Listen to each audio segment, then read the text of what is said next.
You're welcome back. Now, trade facilitation company Ghana Community Network Services, also known as GCNet, has rejected claims of not having a full end-to-end customs management system for entry points within the country. According to GCNet, the government should blame itself for engaging other vendors, even though the current system has deployed is a complete solution that aids clearing of goods and revenue generation. GCNet's reaction is coming at a time government has made a strong case to end the contract of current vendors, including the GCNet, and replace them with a new integrated customs management system, also known as Unipass. But Deputy General Manager of Technical at GCNet, Carl Saki, who spoke with Joy Business's Norvan Acquah Hayford, said government's current posture is unfortunate.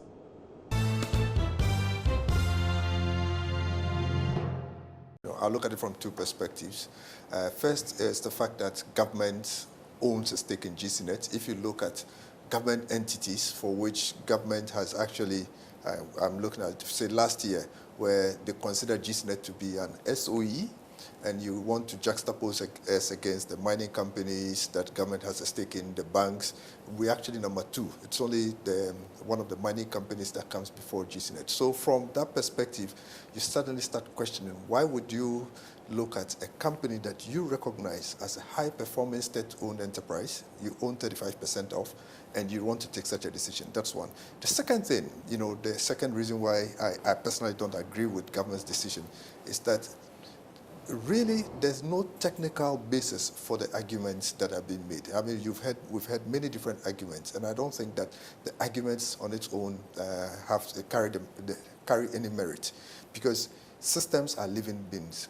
If you actually have any real reasons for saying that I want to change the system, as opposed to just saying end-to-end system or this is our own system, those things are stuff that you can actually interrogate. And government says that too many vendors around the port, and they just want one vendor to handle everything. In fact, we understand that even those doing CTN and all that will be made to go. So one single vendor.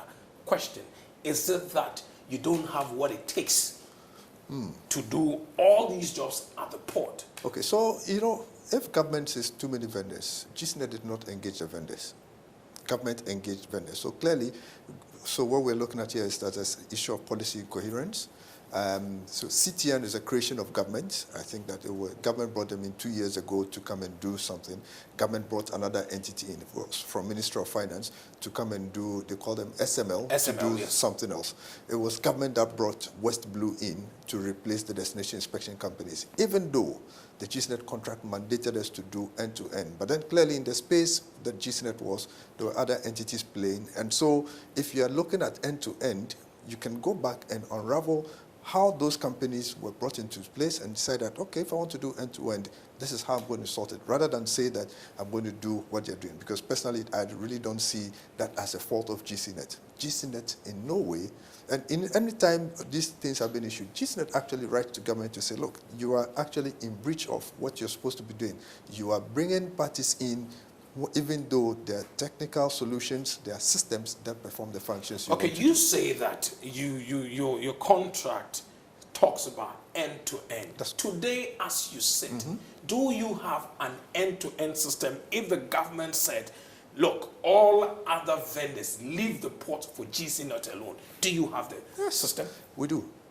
We do, 100%. What is it that is being done that can be done? Right now, what you're doing is the pre-arrival assessment reporting system, okay?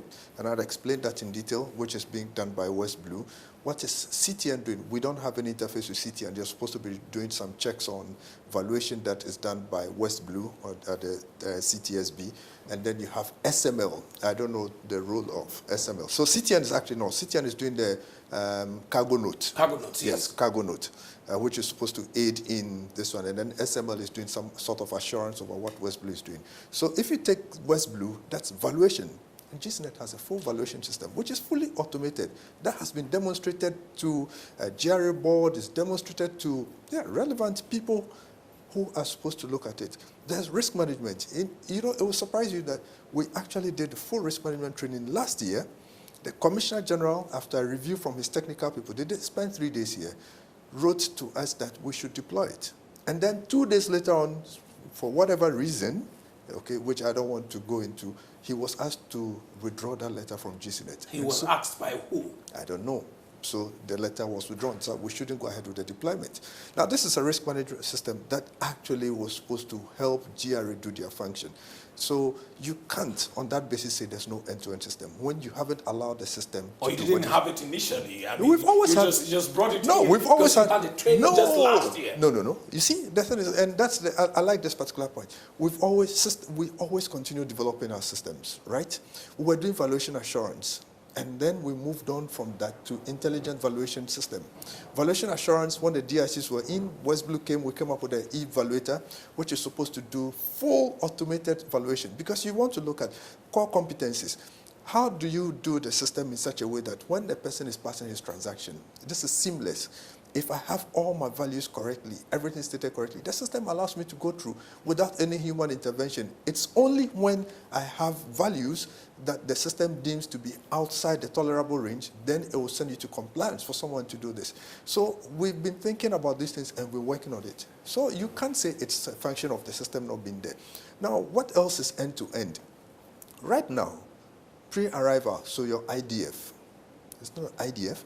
We are doing your permits, exemptions, licenses. These are pre-arrival activities, and they are still happening today on the system provided by GCNet.